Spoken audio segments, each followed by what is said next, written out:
Bon dia a tots i a totes.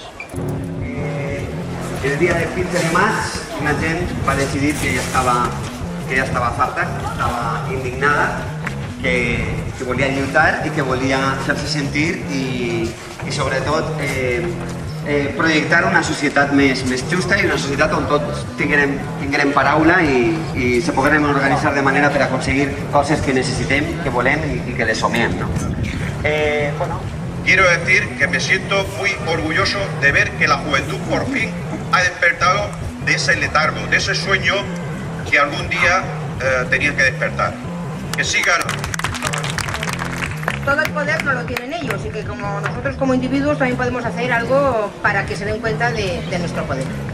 Me siento joven como vosotros, me siento rebelde y parece que me habéis dado algo de imán a partir del 15 de mayo para acá.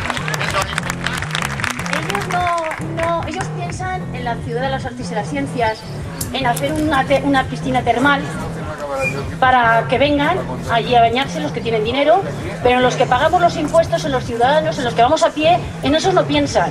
Y creo que la libertad de información es un hecho que es incuestionable y que debe ser absolutamente defendido. Somos muchos más. Porque el tiempo ahora ya no es el suyo, el tiempo es nuestro, tenemos paciencia. Tenemos paciencia porque sabemos que esto va a crecer. Tenemos paciencia porque no tenemos miedo. Pero si no desfallecemos y cruzamos el desierto, después nos encontraremos con lo que queremos, con la alegría de ser ciudadanos libres y que deciden su futuro. Gracias. Yo le diría a todo el que quiera hablar, que diga las cosas como las sienten, que esta juventud lo entiende todo. Adelante el 15 de mayo.